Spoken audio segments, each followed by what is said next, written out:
Julia Brown, welcome to the show. Thank you for having me. You're on the Jacked Up podcast with me, K Rock, as your host. Now, you have seen the show many, many times. I have. Yeah. Mm-hmm. And so you know exactly what we're going to do. We're going to take our viewers on a journey, man. They're going to learn all about Julia Brown. We're going to talk about where you're from. We're going to talk about your musical influences when you were a kid, right? Your record collection, which, by the way, my mother threw my record collection out. It's a horrible, horrible thing.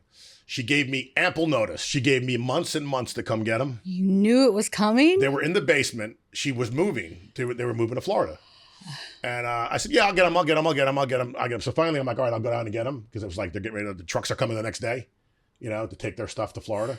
And she's like, I'm like, where are the records? So she goes, I put those on the curb. Those are, and I was like, no. That hurts. That hurts now. I know, it's painful. But anyway, besides you and I being friends, we are bandmates. Mm-hmm. We've played together for about a year. And then you recently filled in with us. It was 2 years. I was you were with us for 2 years. Yeah. Isn't that crazy? Mm-hmm. But it was a year ago. Yeah, it was a year ago. You know what was cool about you, man? You're the kind of person now, like we did a show with you with minimal rehearsal. Yeah. And you killed it, man. You hit it out of the park. Thank you. Yeah, I had a blast. So that was the Paragon Seafood Festival, Punta Gorda. Mm. You came in, we did a 90-minute set, yep. And we played a lot of it was basically the exact same thing we might have done a year ago, right? Yeah.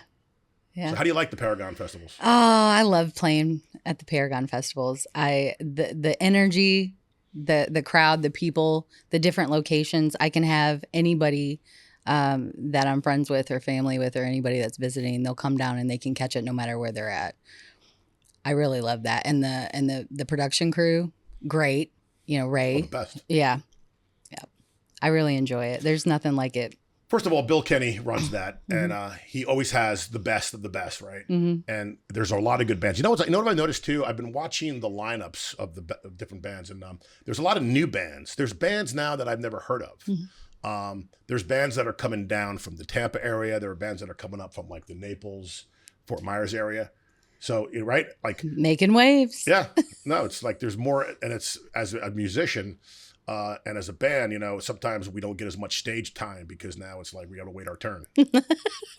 Take a number. Yep. But the beer is always cold. The food is always great. He does a wonderful job. He's in a different city every week, mm-hmm. every weekend, I should say. It's one of those seasonal things. Yeah, it's great. Festival season starts in like winter down here. Yeah. When I tell everyone, friends and family that aren't in Florida, I'm like, yeah, it's festival season. They're like, in winter? I'm like, Florida winter is like something different. Well, let's let the audience know. You're mm-hmm. from the Michigan area. I am. I was born just outside Detroit, and we moved quickly after I was born to North Georgia, just outside of Atlanta. And I grew up there until 95. So what year were you, like what ages were you in Georgia? 1 to 14. So, but you consider yourself to be a Michigan person? I feel like I'm like split between both. It depends on what we're talking about. I feel like if we're talking about something that's Detroit related, I'm like, yeah, I'm from Detroit. And then, Are you like me? Like, my New York side comes out when I hang out with New York people? Yes. So you're saying with Michigan? Like, yes. Yeah. Yeah. But then you can pull your Southern charm. Real quick. And your accent. Real quick. It comes out. Yeah. Well, it's funny because I lived in Atlanta and I love Atlanta. Yeah. And Georgia, that part of Georgia was just so much fun. It's beautiful. The mountains. I love the Smoky Mountains. Yes, very much so. So you are a singer / guitarist. Yes. You do a lot of solo work, mm-hmm. and you also do duos, mm-hmm. and you also have the Julia Brown Band. I do. And the nice thing about the Julia Brown Band is that you always have great musicians playing with you. Like you seem to get the best of the best to come with you. Good example, Jonathan Hartsfield. Yeah. Great guy, great musician. Very fortunate. Brian Spainhour. Yes. Who used to be in Jacked Up. Yes. Yeah. So how do you get that? What do you suppose like you're able to get these guys? They were both I don't want to say an accident because I don't really believe in accidents, but it was very serendipitous how we met. I moved here, and then I had a friend that said, "Well, you need to go out and make friends by going to all the music things, like all the open mics." Sure, that's great advice. The second spot I went to, I met Jonathan, I met Spainhauer, I met Jamie G. I met so many people all in that one night. And I was like, okay, everybody's nice. A couple days later, they were all playing shows, and I didn't have any friends. I just moved here. So I went to a duo that Jonathan was doing, and 5 minutes into their gig, the singer lost his voice. And because they had just met me a couple of days before, they knew I played and they knew I sang. They came over to me and they were like, well, we got to finish this gig. Can you get up there with Jonathan? I barely knew him, and I was like terrified. I had nothing, and I used their guitar and all of their equipment, and John and I finished the gig together, and they were like, cool, people are asking about you and we want to hire you. And I was That's a great story. That's a great story. I was like, yeah. And that's how you got your break, man. And so that cat that had his voice shot, is he back and singing again? Or is he done? No, he's singing. Yeah, he's singing. Wow. Interesting. Just it happened to be that day. He lost his voice, couldn't do anything. So you were doing a lot of duos, and then you started doing solo stuff. So I remember coming to see you as a solo artist. Yeah. But the first of all, I should explain how you and I met. So we had just lost our second female singer, decided to leave the band because we had a very daunting schedule. Back then, Jacked Up was playing 3 nights a week, 4 weeks in a month, right? Yeah. We had a lot of work.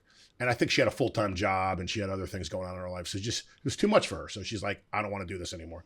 So I called Tim Dodge, who is a local musician who books for Stottlemeyer's, and he's part of the Tuesday night jam crew. Yeah. Great guy.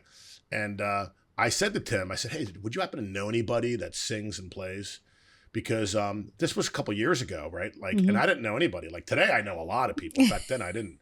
So he goes, yeah, there's this girl named Julia Brown. You should call her. Yeah. So he gave me your number, and I reached out to you, and then you were like, yeah, I'll try you guys out. Yeah. And there it is. That's how it started. That's how it started. Yeah. And just prior to that, though, I had met Brian through the same way. Stottlemeyer, somebody introduced us. And Brian and I got really hit it off just because we both love R&B and soul and funk. And you wouldn't really know that just based off of your normal conversations with him.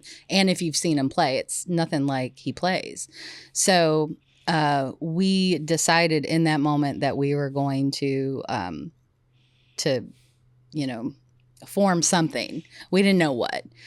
And in the midst of me doing solos and duos, somebody had asked me one night, they were like, hey, somebody called off, I need a band. Do you have a band, Julia? And I was like, sure do.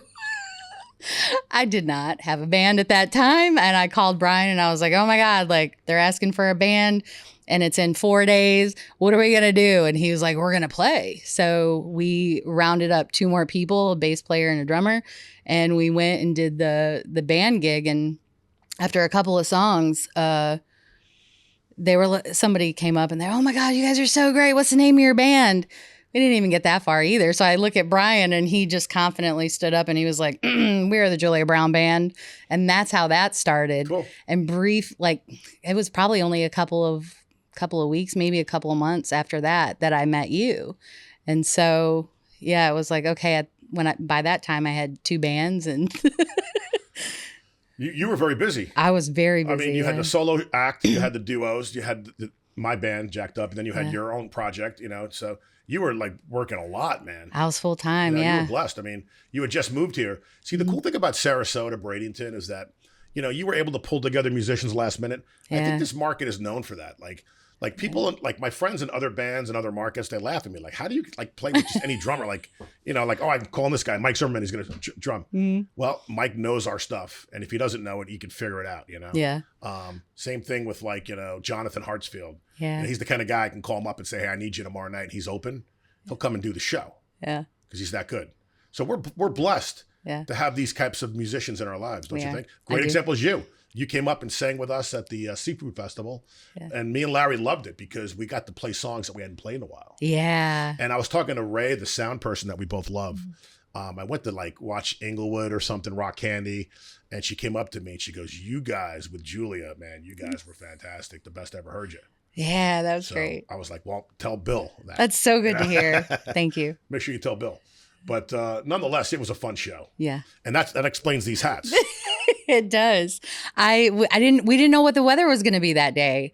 It was kind of windy. It was kind of chilly. We didn't know if we were going to get a break with the sun. And so I brought 2 hats. I didn't know which one I was going to wear. Because you're known for wearing your hats. I'm right? known for wearing the hats. Yeah. And being barefoot. And so I showed up and I ended up going with the other hat, and I had this one. And just as me and you fool around, I was like, here, try this on. And you looked great in it. So you wore it. Well, I'm going to wear it right now. But it's funny too, because I'll put a picture up of us there. But it's funny because I typically wear the exact same thing, whatever the weather, inside, outside, I wear my biker look, because I like to show off the guns, So I'm always in the same more or less outfit. But then you gave me this hat, and I think I might have had a scarf or a towel around me, and it had a whole new look, right? It was a whole new look. You were rocking it. The ladies loved it. Yeah. Is that it? That's it. And now, so I'm doing my bass thing, and all of a sudden now I felt like more soulful, you know what I'm saying? So like I was moving differently and playing. Got a around, whole like, vibe wearing the hat. Totally is a vibe. And I think our drummer loved it. Jared thought it was cool. Yeah. Yeah. But I think it fell off a few times, so I ended up taking it off. But, Did it really? yeah, I'm gonna have to figure out how to like glue it in or something. I keep mine really tight. That way they can't. Because I was all over the place that day. I was having so much fun. Thank you so much for having me. Yeah, you know what it is, man? Isn't it like a rush when you're playing at a festival like that, and the audience is large and they're getting off on the music, man? And then you're good. Like you can see it, you can hear it in the monitors. Like that's another thing too. Is like there was a point recently when I performed that every band member looked at each other like, "Oh my God, we're in the zone." Like you know it. Mm-hmm. You can hard feel it. It's hard to explain it, right? Yeah. Because it's not always there, but sometimes it comes, and then all of a sudden, like you're all like jamming at the same time, and everybody's on the same wavelength, and then maybe you might lose it a little bit, but you had it, and it was like lightning in a bottle. Yeah. I remember that the first time that stuck out to me so clearly was I don't even remember how long ago it was, where we were going through new songs that we wanted to play, and I was like, man, we should. Everybody loves Atlantis, but nobody, you got to get the B side of Atlantis, and there's this song that I want to do. And you guys heard the song and you were like, I don't know, like this. I didn't feel it at first. Yeah, nobody did. And that was okay, because I was like, trust me, like, it's going to work. And so I remember the first time we played it out, we were at Island Time, and there was a lady who just seemed like nothing was really moving her that night. And as soon as we queued that song up and started playing it, she came right up to the front, and every single word she matched me. I remember that. You remember it. Yeah. It was great. And it was just her and I. You made her night, dude. I did. And I became another person during that song too. And I remember afterwards You channel her well. Yeah, thank you. Yeah, she's relatable. You can feel everything she says. Plus the dynamics of the song, we get quieter. And there's a feel, because even though I'm basically just jamming on an E, I'm doing the octaves and I'm there's feel to it, and then I get softer. Yeah. And then you changed it a little bit towards the end, you had us do a reprise. Yeah. Remember, like the song's over. Yeah. And then you just wanted to kick it in like, again. no, it's not. Let's bring it back. Went right back to the chorus. Yeah. Yeah. And afterwards, I remember Todd, being as stoic as he was, would just come up, and we were all standing around, and he was like, that was fucking cool. Yeah. That was a great lineup. You know what that lineup was? That was Todd on drums. Mm-hmm. It was Jonathan on guitar, Larry on guitar, me on bass, you up front. Yeah. We had a couple shows with that lineup. Yeah. And the great thing about those two guys is that they have such feel. Mm-hmm. You know what I'm saying? Like they're feel players. Yeah. As opposed to just like rock and loud, which is fine. Mm-hmm. I've had many drummers that just go out and kick ass. Yeah. But Todd is like, he's got feel to him and he can sing. Yeah. And one of my signature songs is Rebel Yell. Mm-hmm. And to this day, Todd was the only one that sang it right, because he would sing the harmonies and he would do the echoes. No effects were needed when Todd was playing in Oh, yeah. I'm sure he's going to see this podcast. So, hey, Todd, Hey, Dad. we miss you, buddy. We sure do. Get your ass back to Florida. I tell him all the time, I'm like, man, how about I just pay for the plane ticket? You know, we got a place for you to stay. Bring the kids. Without a doubt. We'll get some daycare while you're at the show. Like, we can make this work, No, man. yeah, totally. I think of that too. Do you think that that is he like, does he in a band? I mean, she's so good. I'm sure he's in a band. Yeah, he was. Last I talked to him, he was with a band. But I know he's doing his solo stuff or his what's the Ghost of Sunset? Ghost of Sunset. And it's the kind of thing that he does it like over like the internet. Like Yeah, he lays his tracks. lace the stems, sends them. Yep. Yeah. So they produced an album like that. And don't they have a second album coming out or something? They do. And I think they went back. Oh, gosh, please don't get mad at me if I'm not getting this right. I think they went back and re-recorded a lot of things also and made like an anniversary album or something also. So he plays bass also. He's because in one of his videos he's playing drums, bass. Does he play six string as well? a guitar. Yeah. Damn. We've done duos together before. No shit. Yeah, on guitar. It was great. Yeah, we need to get him back, Yeah. but we can't let him go back to the Sharks though. We got to figure out a way to steal him. Yeah, we'll disguise them so no one knows. But yeah, we had some great times with you and Jacked Up, and those were some great shows, and we got a lot of good pictures and videos. But you've grown a lot since then, man. Like your repertoire has grown, and you've been doing a lot of shows, man. I mean, you're busy all the time. It's been great. And you're laying down a daytime, full-time day job too. So yeah, I do that now. You got a full plate, man. Yeah. It was weird. I started off as, when I moved here, I told myself I'm going to give myself some time to settle in and then look for a job. But I went my first 3 years here just surviving off of being a full-time musician. And I ran into somebody and they were like, okay, well, let's just do a part-time thing for you. And I was like, great, I'll do some part-time work. I can still have time for all of the music. It'll be great. I was a little bit of an overachiever and they asked me, they had some changes in the company and they asked me to come on full-time. So That's great. yeah. That's a great testament to your work ethic. Yeah. Yeah. But I think the reason why you took off musically wise, besides being talented, was that you have a very good personality and a lot of people like you. You're very likable. You know what I'm saying? Yeah. So I think you made a lot of friends really easy. I did. And a lot of people took you into their circles. And the cool thing is you went right into like the A group of musicians. Like you didn't even go through the C or B guys. You went right to the best. Like, I didn't even know it at first. And it was really cool. So let's go back to the old days, man. So like a little Julia, like what were you listening to, man? Like when you were like FM radio or maybe when you were able to start buying your own music, like what was your influences? Oh, man.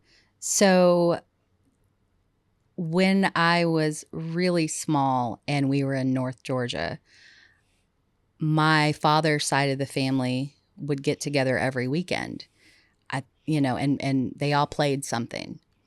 Banjo, stand-up bass, guitar, piano, everything. They played everything.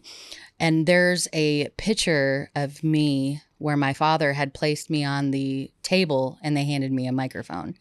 And that was when I was 3. And that's what started it. I didn't realize that music was so big in the family because my uncle and my family had music background. My uncle, who played stand-up bass and a bunch of other things, he was actually in the original White Oak Mountain Boys with Leon, Johnny Bryant and Leon Jackson, and they wrote one of their biggest songs in my uncle's living room. And in 1957, and then in 1961, Jerry Garcia was the first person to recover the song. And years later, they went on Nitty Gritty Dirt Band covered the song. I had no idea. My uncle didn't talk like that when we were growing up. I just figured, these are a bunch of my family members staying around playing. So that's where it all started. And then I had an older brother who cued me into, Metallica and The Police and Queen and Fleetwood Mac and Michael Jackson. And I just followed him around. So whatever he was listening to, I was listening to. I didn't even know I didn't even know where we were getting this from, if it was radio, if it was records. I just knew if he was listening to it, I was listening to it. I didn't really start to get into my own thing until the early 90s. And that was when I started getting into the R&B and the soul. And my brother also at that time introduced me to Sade, and I was like, wow, like, this is great. I love the movement in the bass that you can hear on a lot of those records, and just the vocal ability. I mean, I was like, I want to learn how to do that. I want to learn how to be that powerful with my voice. And so then I kind of started diving into all of that and trying to replicate it as best I could, being 10. And I just never stopped singing. And so, I think the first cassette tape that I ever bought was an R&B group, SWV. Yep. And then it went, you had to have Whitney Houston. I'm all over the place though. So I had the gospel and the bluegrass. Then we migrated to the rock, and then R&B. Yeah, I started with blues, Yeah. like the British blues. I want to say, like like the early Zeppelin, early Stones. That's what I grew up on. So good. And then when the '80s came, and I was in college, all that easy, fun radio stuff that we're playing now, basically, right? Yeah. But I didn't get into the '90s because during the '90s I was very corporate. Yeah. And I didn't get into music. I was like doing something completely different. Mm-hmm. I wasn't even playing my bass, and all that great music in the '90s, I only got to it later. You know what I'm saying? Like Alice in Chains, I discovered that much later in life. Mm-hmm. But the '90s was fantastic, man. I mean, we talked about Alanis. Alanis, yeah. I mean, that album, Jagged Little Pill. There's a great story behind that whole album and how she took her guys out and toured it. Mm-hmm. And how at one point it was like the biggest album on the planet. One of my favorites of all time. I can listen to it beginning to end without skipping anything. Yeah. The opening track is fantastic. Mm-hmm. Everything on that album is just gold. Yeah. It's just one of those albums where like every cut, like I was just listening to Journey, Escape, and everything on there was fantastic, man. Yeah. Don't Stop Believing, into Stone in Love, and all those great songs.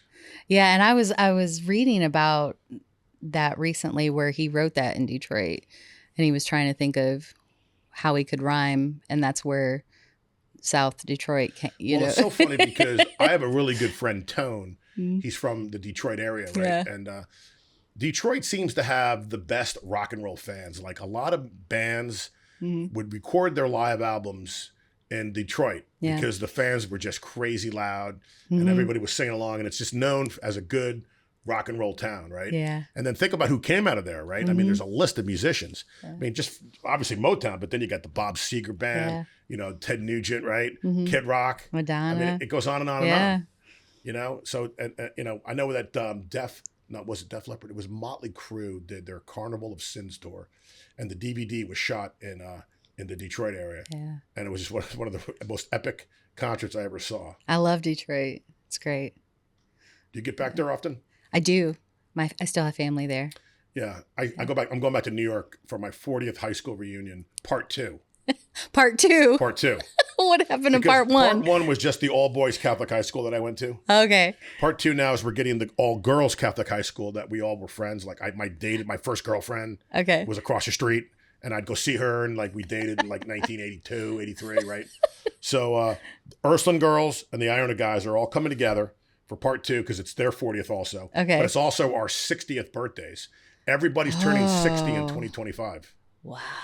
Yeah, so it's a double, like it's going to be a massive weekend of activities, and I'm missing 2 gigs. I have a fill-in bass player. Because I'm missing 2 gigs because, and I hate missing gigs, but this is an important thing that I got to do. It is. Yeah.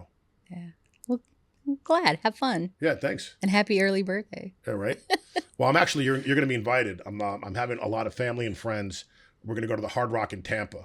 Oh. And I'm going to have you guys all come up on Saturday, June 7th. All right. There'll be an invitation for it.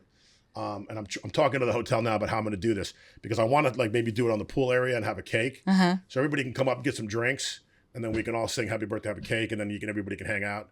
I'm going to have a hotel room. I'm actually trying to get I'm talking to a promoter about getting jacked up to be able to play there. Yeah. On Thursday night, they do live rock and roll cover bands in their little restaurant bar. So I'm trying to get the promoter to let Jacked Up play that night. So then because I'm going to be there anyway. Like, come on, it's my birthday. Yeah.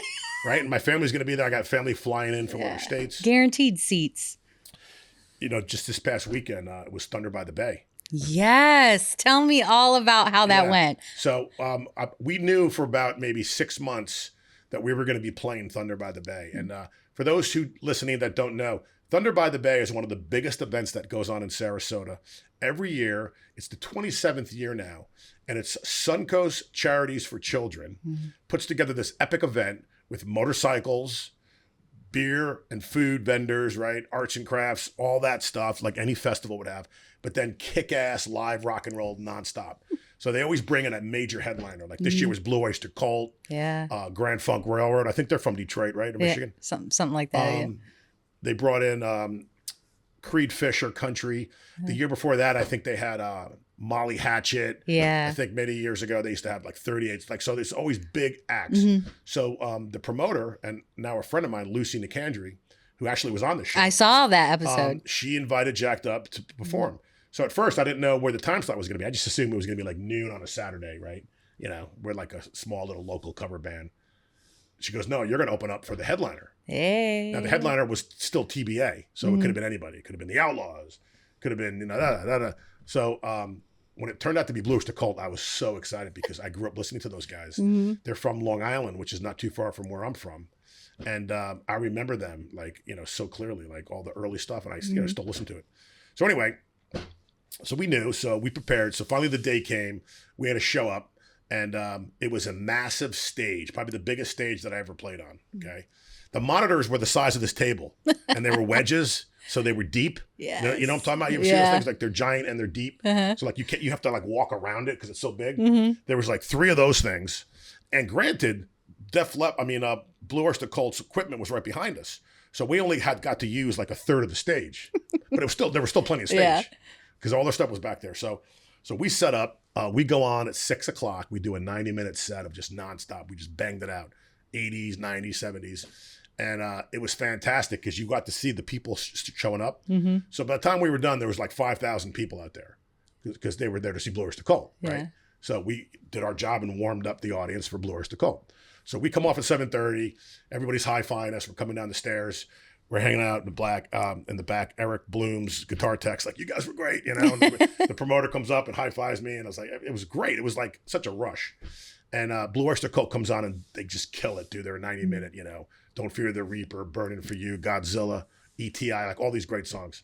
So me and Larry were getting fed drinks. We're having drinks, and I very rarely drink, if at all. So I had a couple cocktails that night and got a little loopy. Anyway, we go backstage because we still had our armbands on. So we got a chance to see everything from backstage, and then the band came down and they hung with us.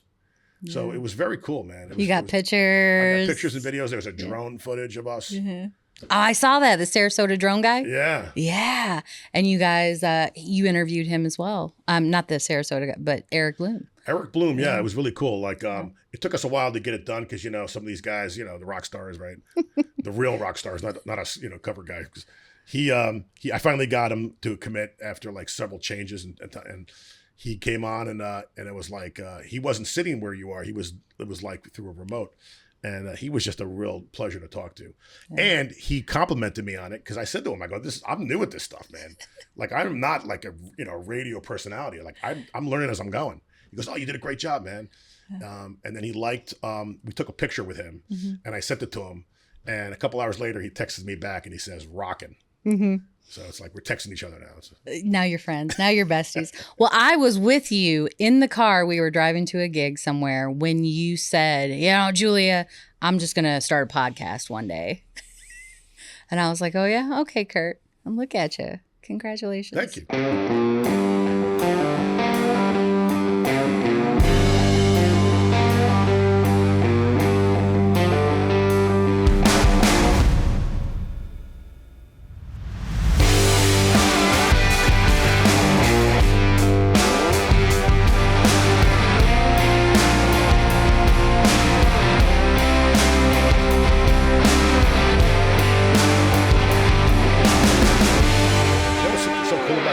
I've met so many cool people. Like, for an example, there are people that were sitting in that chair that I never would have spoken to before.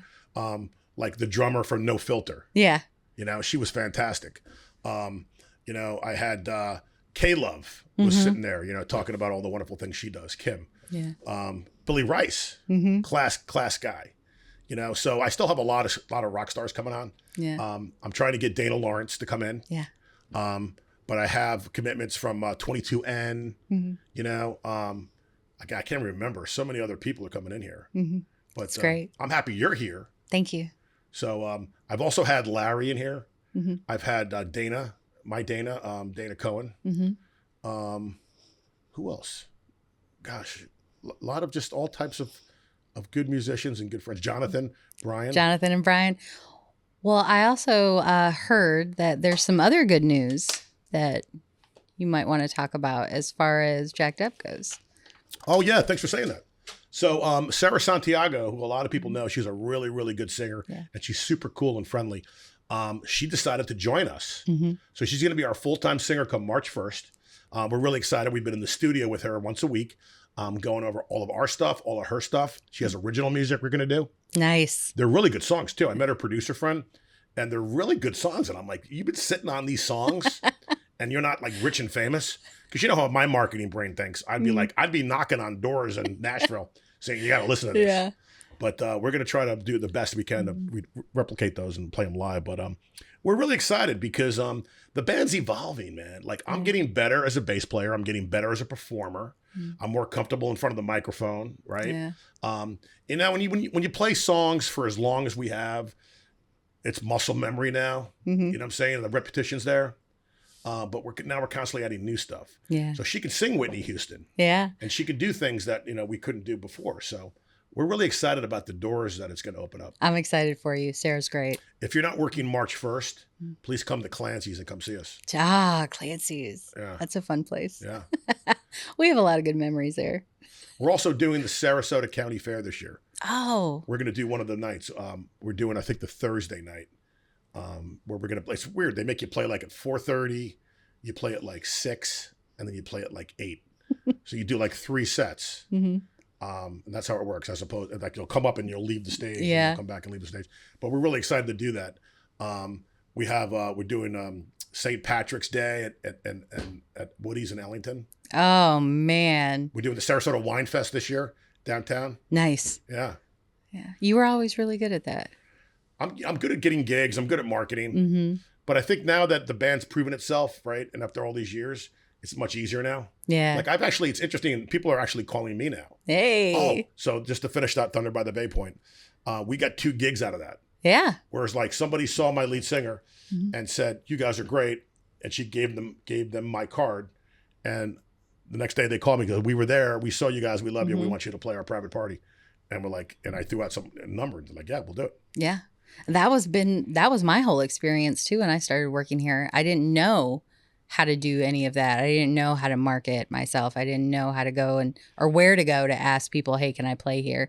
It was a word of mouth thing, or someone saw me playing somewhere and then they would be like, "Hey, go play here." Like we gave somebody's going to call you. I was like, "Cool." So. Well, how would you describe your voice? Like if someone said to you, "What do you sound like?" How would you if you had to put yourself in a box? Like how would you brand I don't yourself? like boxes.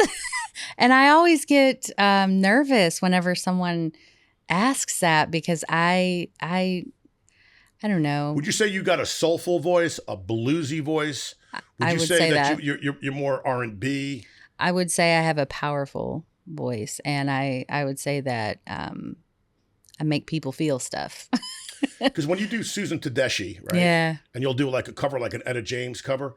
You know what I noticed about you? You put yourself in the character. Yeah. So like when you're live, you're different than when we're practicing. Like when you're live, you're like a different person. You're man. getting it. And you get into that character, man. Like when you do Alanis, man. Yeah. You know, like you become her. Yeah. And you're spinning around, you know, and you're doing your thing on stage. Same thing when you're doing the Susan Tedeschi. Which, by the way, she's coming back in October. Oh, I'm so excited. Yeah. We got to go. I already got like 6 tickets. Road trip. Maybe I'll give you one of the 6. We're friends, right? Yeah, I think she's in. Was it Clearwater this time? The Sound. Have you been there yet? No. It's a new theater. I haven't been there. See, the great thing about living in Sarasota is that we're so close to like all the action in Tampa, and St. Pete. Yeah. You know, we've seen so many good bands come through. Mm-hmm. So I'm excited about that. But I love the Revelator album. So Yes. it's an album that somebody turned me on to it years ago. And it's one, I think it won Grammys or something, right? Mm-hmm. I don't know exactly what. I don't know how it couldn't. It's to this day, to me, it just works. Every song, and I'm usually listening to my music laying in bed, which I know I should be sleeping, but I'll put it on with my headphones and I'll listen to it from start to finish. Yeah. And every song works. Mm-hmm. Like, you know what I'm saying?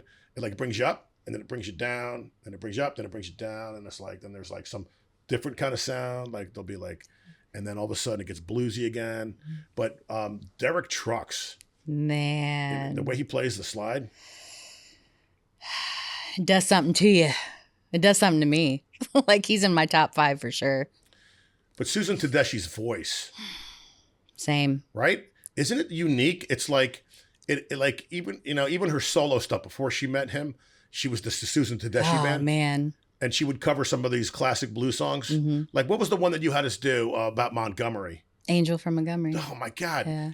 I tell Larry, whenever we're with Julia, we have to play that song. Yeah. It's another one with dynamics where it kind of gets quiet and then it kind of picks up and then it rocks.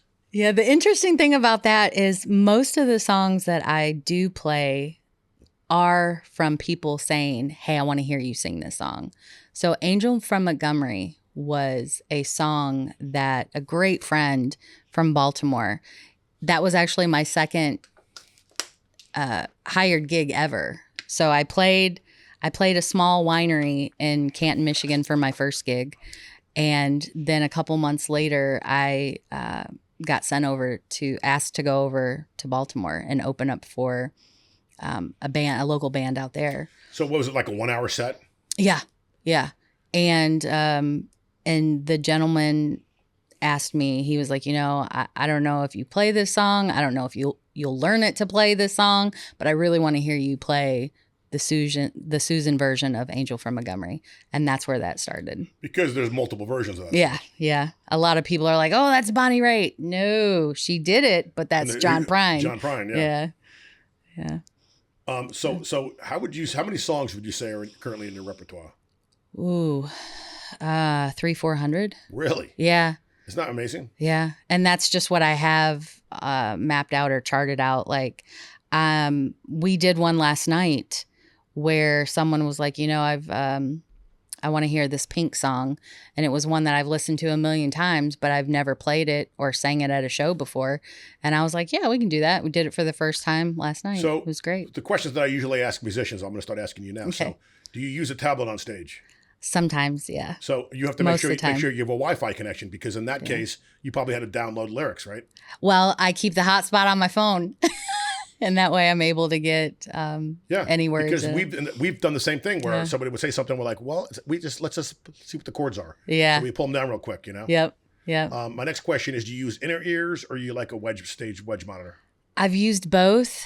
I like a wedge just because I can hear everything. Yeah. Yeah. I mean, there's pros and cons to both, man. Mm-hmm. Like when I'm indoors, I know I should be wearing my ears. Yeah. Because I got to keep my volume low. Yeah. But at the same time, a lot of my shows are outdoors, and I have such good gear now, and I've learned, maybe how to use it better than in the old days.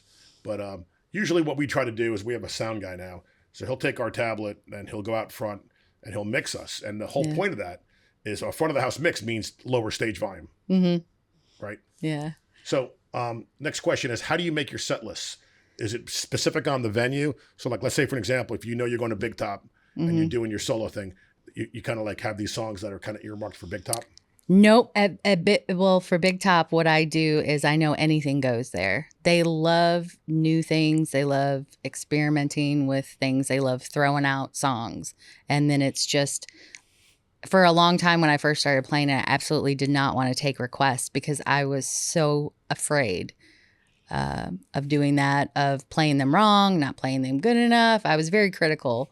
And I absolutely don't care about that anymore. So they'll throw out a song and I'll be like, sure, I've never tried it before, but why not? But don't you think that that's the wonderful thing about being a musician? And that's what's going to make you a better performer, being in environments like that? Yeah. I mean, maybe if you had that earlier in your career, because there's always that fear thing, right? It's like, I don't want to fuck up, or I don't want to not know the chords, or, or I don't want to like not know the lyrics. Yeah. So there's that. But then you're in an environment where it's a Monday night, everybody's having beers, having a good time. Yeah. It's not like there's cameras on you. No. Right? It's not being recorded. No. We just have fun with it. And then there's other times where I do know the venue that we're playing, or I do know the people that we're playing for, and I will take that into consideration. Like I did a show one time where people that were going to be in attendance had specifically asked me for songs previously.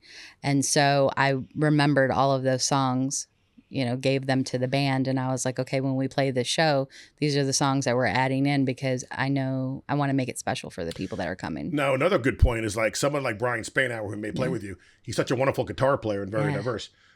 When you're doing the set list and you know that Brian's going to be there, are there certain songs that you have earmarked because Brian could do the leads on those? Yeah, and I ask all the guys, what do you want to play? What moves you?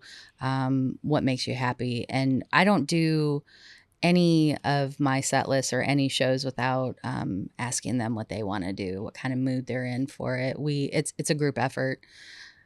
But would you do them on the fly? Like so you're not saying, you're not printing out a set list like I do and say, okay, guys, here's a set list, as opposed to, come on, what are you in the mood for? Let's jam on this.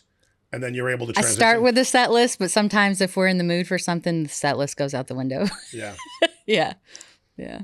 See, the thing with the seafood festivals and the Thunder by the Bay, you kind of have to have a plan. Yeah. Because time is money. Like, you know what I'm saying? Like, you're on the clock and you just got to bang out as many songs as you can. For a festival, I would definitely want to stick with a set list. There are certain times, like, which leads to my next question. How do you handle fan requests? Like, for an example, people will come up to us all the time and they'll either ask for a song that's totally like in our genre, like because maybe it's a Black Crowes or something that we're like, or they'll say something like it's totally off the wall. Like, I'm like, why would you think that we would play that? Like, Yeah. So how do you handle people coming up and asking for things? We kind of have I don't mind when people come up and ask for things. If we can play it, we do. If it's just not our thing, then we won't play it. And we'll usually have an alternative. If you know me, Sweet Home Alabama. No, people hear Freebird. Like, what do you do when you hear that? Well, the one that we have escape route for is Brown Eyed Girl. None of us like to play Brown Eyed Girl, so we're like, we won't play Brown Eyed Girl, but we'll play September, Earth, Wind, and Fire. That's just two extremes. That's as opposed to another Van Morrison song. Yes. We just learned Moon Dance, by the way. Oh, did you? That's a great song. Yeah, nice bass line on that. Yeah. Totally, it's got me working. I'm like, every night I'm like scratching my head, like, damn it. But so the bottom line here is that you try to have a structure, but you have the ability to get loose and to have fun and go where you want to go. Yeah. Now, again, as I mentioned earlier, you're surrounded by such good musicians that they can handle anything you throw at them. Yeah. And I think the beauty of that project with this group of guys, is I'm pretty sure all of them are full-timer musicians. So the reason that they love playing with me and playing in the things that we do is because it is a lot of fun for them, and we have great camaraderie together. And so we can sit and go off script and have fun and be happy with it. So I think that's like the beauty of us. So 3 questions. What do you love about Sarasota? Number 1. Sarasota has been so good to me. It's absolutely beautiful here. I'm still not quite used to the heat yet. But I do love the people that I've met in the music scene. I don't think there's a great music scene here. Yeah. Isn't it? Like, it's hard to explain, but it is. Yeah. Everybody's really cool with each other, man. Like, I've played with so many musicians that, like Steve Camarilli, great example. Yeah. The guy's a fantastic drummer. He was available one night. We're doing this big thing down for the city of Northport in front of like a couple hundred people. Needed him last minute. He learned the material, showed up, it was flawless. Solid. Yeah. Right? Steve is great. So it's like we're blessed to have those types of people in our lives, And that was what got me going. It was going and watching people and then them being like, "Oh, hey, we know you. Get up here and sing a song." And it was on the inside, I was freaking out, but because I said yes to everybody, that's how I met so many wonderful people. And that's how I got to do so many of the wonderful things that I've gotten to do. Plus, it forces you to do homework, right? So like you have to dedicate an hour or two every night Yeah. to either learning a new song or going over a song that you might have just learned that you still need to kind of brush up on. Yeah. Or in the case of us, when we did the festival with you, I had to go back and relearn a bunch of songs that it's been over a year since we played. Yeah. But then I'm like, oh, it's like riding a bike. It's Riding like, a I bike. remember that now. Yeah. You know? So my second of the 3-part question, second question is, what do you still love about playing live? What do I still love is always different. You're never going to, for me, I never play or experience the same thing twice. But you get off on the fans the most? Do you get off on the, because here's the thing, you started out being a shy person, Yeah. and you still might be a shy person. Yeah. And you know, for you to move here and to find work as a solo performer, that took an incredible amount of Terrified. oomph. And Oomph, it's whatever you still wanna call it. scary in a lot of ways, but all of that goes away the moment I open my mouth and hit the first note. Right. I love that I get to do what I love. Do you transform? Like, for example, you might be the shy, quiet, meek, friendly person, but then the minute you go on stage, you just transform, right? Yeah. And your confidence just shoots up, right? Mhm.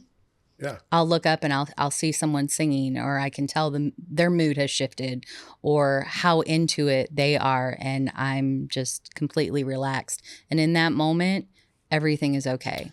And then what feeds it is that you'll go off stage, Yeah. and people will come up to you and pat you on the back and say, that was great. Always. Because like, you know, that to me is what makes me confident that I can continue to do what I'm doing. Yeah. Because people are getting off on it and they're digging it. Yeah. You know what I'm saying?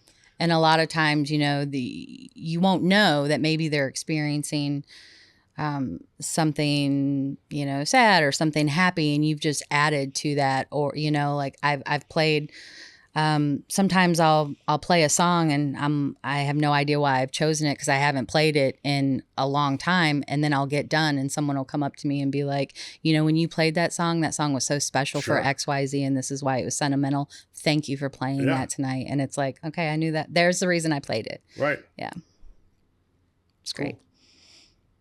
And then the third question is, do you prefer playing by yourself? Do you prefer being in a JBB band? Do you do like what do you prefer?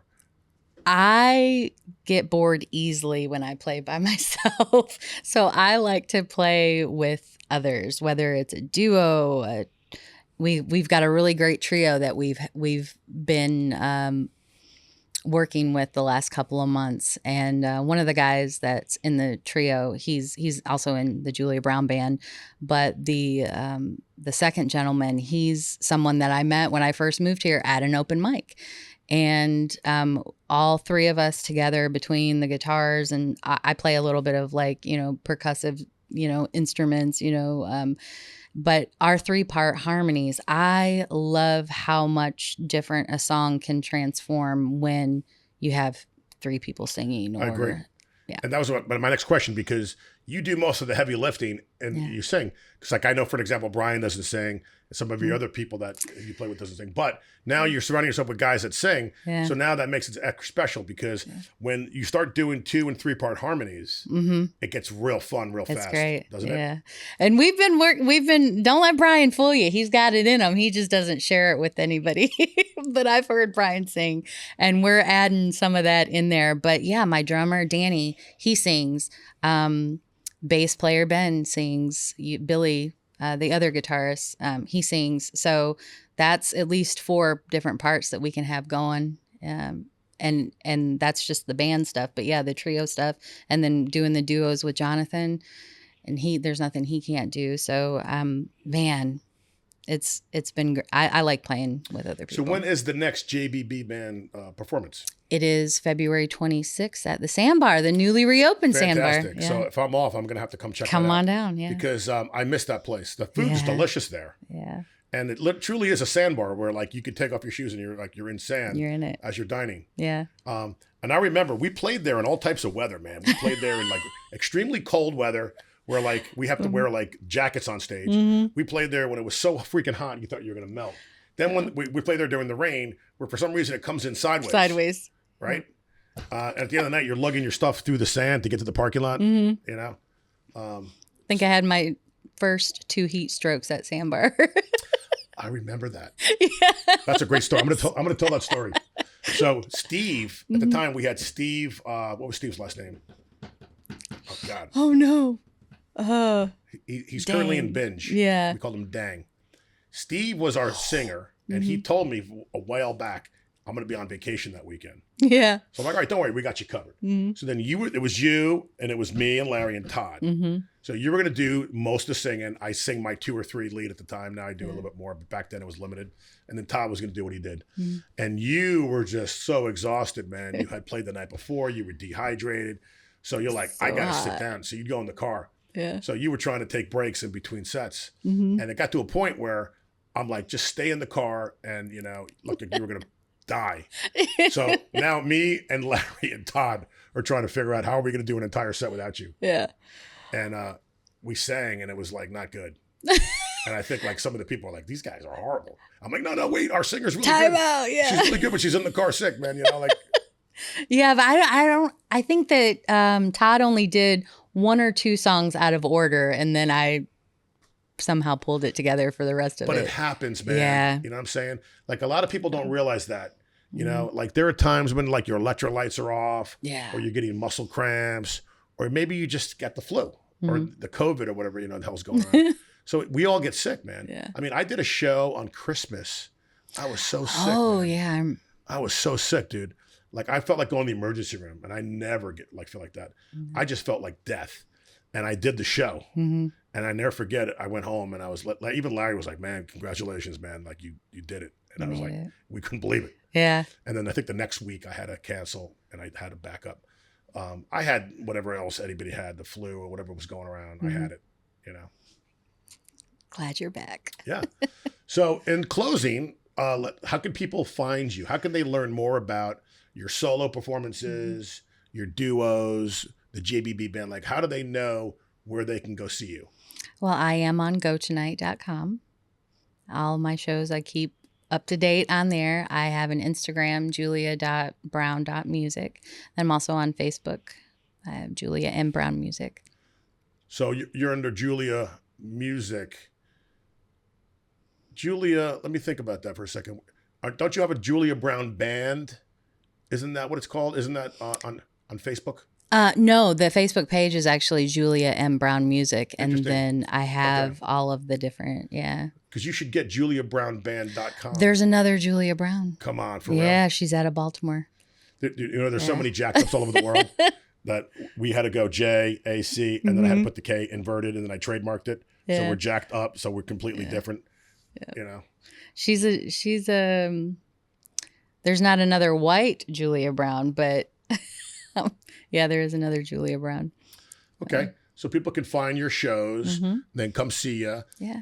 Now, do you accept Venmo and PayPal? I do. I have like little plastic toppers. Smart. That we just started doing that ourselves. Yeah. So what happens is, folks, we encourage people to tip when we're performing, and a lot of people just don't have currency on them.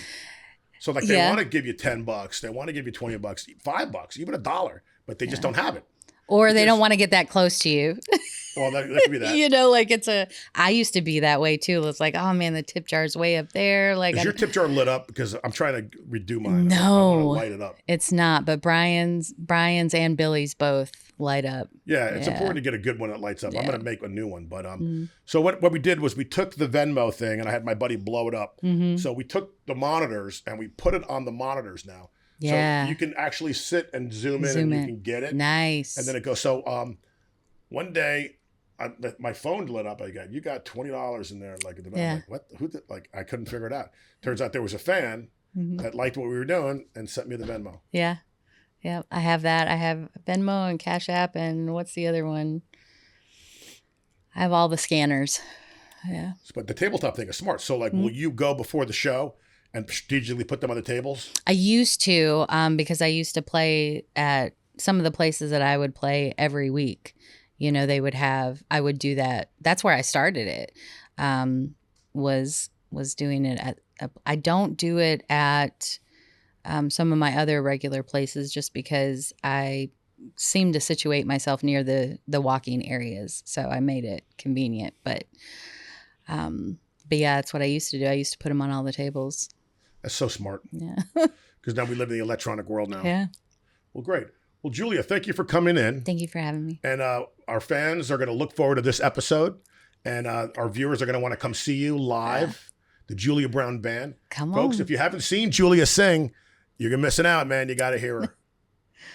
All right, Julia. Thank you. Thanks.